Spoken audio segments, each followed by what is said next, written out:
అందరికీ నమస్కారం అండి. ఈ వీడియో ద్వారా స్వచ్ఛత పక్వాడ అనే ఒక వినూత్న కార్యక్రమం గురించి మనం తెలుసుకోబోతున్నాం. అందులో భాగంగా పార్ట్ 1 వీడియోని మీరు ఇప్పుడు చూస్తున్నారు. స్వచ్ఛత అంటే పరిశుభ్రత అని, పక్వాడ అంటే పక్షం రోజులని చెప్పి అర్థం. అంటే ఈ స్వచ్ఛత పక్వాడ కార్యక్రమం 15 రోజుల పాటు కొనసాగుతుందనే విషయం ఉత్తర్వులు స్పష్టం చేస్తున్నాయి. ఈ స్వచ్ఛత పక్వాడకు సంబంధించినటువంటి ఇంట్రడక్షన్ గురించి మనం ఇప్పుడు తెలుసుకోబోతున్నాం. Department of school education, ministry of education, New Delhi వారిచే ఈ కార్యక్రమం ప్రారంభించబడింది. 15 రోజుల పాటు కొనసాగేటువంటి ఈ కార్యక్రమం 1 సెప్టెంబరు నుండి 15వ తేదీ సెప్టెంబరు 2024 వరకు జరగటం. ఈ కార్యక్రమం ఇవ్వబడినటువంటి లక్ష్యాల గురించి కూడా మనం ఇప్పుడు తెలుసుకోబోతున్నాం. క్లీన్లీనెస్, శానిటేషన్, హైజీన్, పరిశుభ్రతగా పరిసరాలను ఎలా ఉంచుకోవాలి, ఆరోగ్యకరమైన జీవన విధానాన్ని ఏ విధంగా గడపాలి అనేటువంటి ముఖ్యాంశాలు ప్రధాన భూమికగా ఈ స్వచ్ఛతా పక్వాడ కార్యక్రమాన్ని అమలు చేయటం జరుగుతుంది. ఇందులో భాగంగా విద్యార్థులు మరియు ఉపాధ్యాయులు కూడా పాల్గొనాల్సినటువంటి అవసరం ఉంది. విద్యా సంబంధ విషయాలలో ఎవరైతే స్టేక్ హోల్డర్స్గా ఉన్నారో వారందరి భాగస్వామ్యంతోనే ఈ కార్యక్రమం విజయవంతంగా నిర్వహించబడుతుందనటంలో ఏమాత్రము సందేహం లేదు. ఇది అన్ని పాఠశాలల్లోనూ విద్యా సంస్థల్లోనూ స్వచ్ఛతా పక్వాడ కార్యక్రమాన్ని నిర్వహించాలి. అందునిమిత్తం ముందస్తుగా పాఠశాలలో ఉన్నటువంటి ఎస్ఎంసి కమిటీలతో కానివ్వండి, పేరెంట్ టీచర్ అసోసియేషన్తో కానివ్వండి, ఎస్ఎండిసి స్కూల్ మేనేజ్మెంట్ డెవలప్మెంట్ కమిటీస్తో కానీ ముందస్తుగా ఒక పూర్వ మీటింగ్ అనేటువంటిది ఏర్పాటు చేసుకోవాలి. ఇది సెప్టెంబర్ మొదటి వారంలోనే నిర్వహించాల్సినటువంటి అవసరం ఉంది. అందులో భాగంగా హ్యాండ్ వాషింగ్ గురించి, మాస్క్ యూసేజ్ గురించి ప్రధానంగా చర్చించాల్సినటువంటి అవసరం ఉంది. అంతేకాకుండా సోషల్ డిస్టెన్సింగ్ గురించి కూడా చర్చించాల్సినటువంటి విషయం ఉత్తర్వులు స్పష్టం చేస్తున్నాయి. టీచర్స్ ఎవరైతే ఉన్నారో వారు కూడా వారి వారి పాఠశాలల్లో హెల్త్, హైజీను, శానిటేషన్కి సంబంధించినటువంటి ఫెసిలిటీస్ను గమనించాలి. అంతేకాకుండా అవి ఏవైనా రిపేర్ చేయాల్సినటువంటి సందర్భంలో దానికి తగిన ప్రణాళికలు కూడా సిద్ధం చేసుకోవాల్సినటువంటి అవసరం ఉంది. ఇప్పుడు మనం స్వచ్ఛతా పక్వాడకు సంబంధించినటువంటి మరికొన్ని అంశాల గురించి తెలుసుకోబోతున్నాం. ఈ స్వచ్ఛతా పక్వాడకు సంబంధించినటువంటి అనేక పోటీలను నిర్వహించాల్సి ఉంటుంది. సేఫ్, క్లీన్ మరియు వెల్ మెయింటైన్డ్ ప్రెమిసెస్, అంతేవిధంగా టాయిలెట్స్ను ఏర్పాటు చేయ నిమిత్తం క్విజ్ కాంపిటీషన్స్ని పెట్టుకోవాల్సినటువంటి అవసరం ఉంది. పెయింటింగ్స్, ఎస్సే రైటింగు మరియు స్లోగన్స్ ద్వారా ఈ స్వచ్ఛత పక్వాడ కార్యక్రమానికి సంబంధించినటువంటి అవగాహనని విద్యార్థులు మరియు పేరెంట్స్కు తెలియపరచాల్సినటువంటి విషయం ఇక్కడ మనం గమనిస్తున్నాం.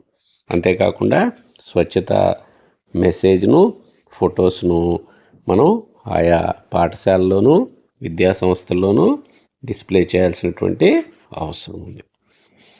ఈ స్వచ్ఛత పక్వాడలో యాక్టివిటీస్ని 4 రకాలుగా విభజించడం జరిగింది.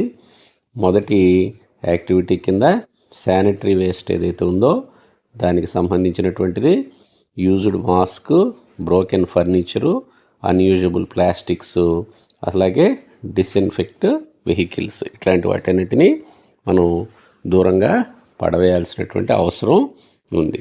ఇది యూజ్డ్ వేస్టేజ్. అలాగే మనం సింగిల్ యూజ్ ప్లాస్టిక్ ఏదైతే ఉందో దాన్ని పాఠశాల పరిసరాల్లో తరగతి గదుల్లో లేకుండా బ్యాన్ చేయటం కూడా ఒక ముఖ్య అంశంగా ఉంటుంది. అదేవిధంగా ప్రాపగేషన్ ఆఫ్ స్వచ్ఛత పక్వాడా గురించి థీమ్ గురించి అందరికీ తెలియపరచాలి. ఇందులో భాగస్వాములుగా స్టూడెంట్స్ని టీచర్స్ని చేయాల్సినటువంటి అవసరం ఉంది. అంతేకాకుండా అవేర్నెస్ని కూడా కలుగచేయాలి. 4వ activity 3Rs reduce, reuse, recycle. ఈ అంశాల ద్వారా మనం ప్లాస్టిక్ ఏదైతే ఉందో ఆ పొల్యూషన్ని అరికెట్టేటువంటి అవకాశం ఉందనే విషయం తెలియపరుస్తున్నాం. మరి డే 1 1/9/2024 డే 1 కార్యక్రమాలు ప్రారంభమవుతాయి. దీన్ని స్వచ్ఛత సప్తా డేగా నిర్వహించడం జరుగుతుంది. అందులో భాగంగా ఒక చిన్న కార్యక్రమాన్ని కూడా ఏర్పాటు చేసుకోవాలి, ఒక ఫంక్షన్ లాగా. అందులో అందరూ ఎవరైతే స్టేక్ హోల్డర్స్ ఉన్నారో వాళ్ళందరూ భాగస్వాములు అవ్వాలి. అంతేకాకుండా స్వచ్ఛతకు సంబంధించినటువంటి ప్లెడ్జ్ని కూడా ఆ రోజు అందరూ చేయాల్సినటువంటి అవసరం ఉంది. అంతేకాకుండా స్వచ్ఛత పక్వాడకు సంబంధించినటువంటి విషయాలన్నింటినీ సోషల్ మీడియా ద్వారా ప్రజలందరికీ తెలియపరచాల్సినటువంటి అవసరం ఉంది. డే 1కి సంబంధించినటువంటి ఫొటోసు, వీడియోస్ని సంబంధిత అధికారులచే ఇవ్వబడినటువంటి గూగుల్ ట్రాకర్ ద్వారా కానివ్వండి లేదా గూగుల్ డ్రైవ్ ద్వారా కానివ్వండి అప్లోడ్ చేయాల్సినటువంటి అవసరం ఉంది. మరి డే 2 కార్యక్రమాలు 2 రోజుల పాటు నిర్వహించబడతాయి. ఇది స్వచ్ఛత అవేర్నెస్ డేగా పిలువబడుతుంది. ఇందులో నీటి సంరక్షణ అనేటువంటిది ప్రధాన అంశంగా ఉంటుంది. అంతేకాకుండా వర్షపు నీటిని ఎలా నిల్వ చేసుకోవాలనేటువంటి రైన్ వాటర్ హార్వెస్టింగ్ కూడా ఇందులో ప్రధాన భూమిక పోషిస్తుంది. అంతేకాకుండా విద్యార్థులందరినీ వాటితో పాటుగా వారి తల్లిదండ్రుల్ని కూడా హైజీను మరియు హెల్త్కి సంబంధించినటువంటి అంశాలపై వారిని మోటివేట్ చేయాల్సినటువంటి అవసరం ఉంది. పాఠశాలలో వాష్ ఫెసిలిటీస్ గురించి కూడా అవగాహన కలిగించాలి. అంతేకాకుండా హ్యాండ్ వాష్ క్లీనింగ్ యొక్క ప్రాధాన్యతను తెలియపరచాలి. టాయిలెట్స్, యూరినల్ వాటర్ యొక్క వేస్టేజీ అలాగే వాటిని ఎలా శుభ్రంగా ఉపయోగించుకోవాలనేటువంటి విషయాన్ని తెలియచేయాల్సి ఉంటుంది. వేస్ట్ మేనేజ్మెంట్ గురించి కూడా తెలియచేయాలి. అంతేకాకుండా ఓల్డ్ ఫైల్స్ ఏవైతే ఉన్నాయో వాటిని కూడా మనం రికార్డు చేసుకుని వాటిని రిమూవ్ చేయాల్సినటువంటి అవసరం ఉంది. అలాగే వాటర్ పైప్స్ని కానివ్వండి, రెయిన్ వాటర్ హార్వెస్టింగ్ సిస్టమ్స్ని కానివ్వండి నిరంతరం చెక్ చేసినట్లయితే వాటర్ వేస్టేజ్ కాకుండా చూడొచ్చు, వాటర్ని సంరక్షించేటువంటి అవకాశం ఉంటుంది. డే 3గా కమ్యూనిటీ అవుట్ రీచ్ డీను ప్రకటించడం జరిగింది. ఇది 2 రోజుల పాటు కొనసాగుతుంది. పాఠశాలలో ఉన్నటువంటి ఉపాధ్యాయులు వారి సమీప ప్రాంతాల్లో ఉన్నటువంటి గ్రామీణ ప్రాంతాలకు వెళ్ళి అక్కడ ఉన్నటువంటి లోకల్ కమ్యూనిటీని అవేర్నెస్ క్రియేట్ చేయటంగా ఈరోజు కార్యక్రమాలు నిర్దేశించబడ్డాయి.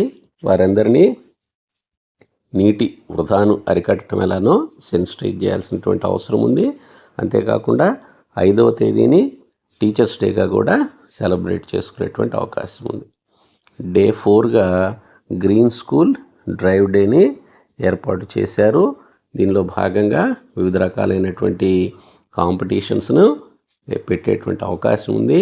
వాటర్ కన్జర్వేషన్ కొరకు సింగిల్ యూజ్ ప్లాస్టిక్ను బ్యాన్ చేయటం కోసం ఈ కార్యక్రమాలను ఏర్పాటు చేయవచ్చు. అంతేకాకుండా న్యాచురల్ రిసోర్సెస్ ఎవరైతే ఉన్నారో సహజ వనరులుగా పిలువబడేటువంటి న్యాచురల్ రిసోర్సెస్ను ఏ విధంగా మనం ప్రొటెక్ట్ చేసుకోవాలనేటువంటి అంశం మీద సెన్సిటైజ్ చేయాల్సినటువంటి అవసరం ఉంది.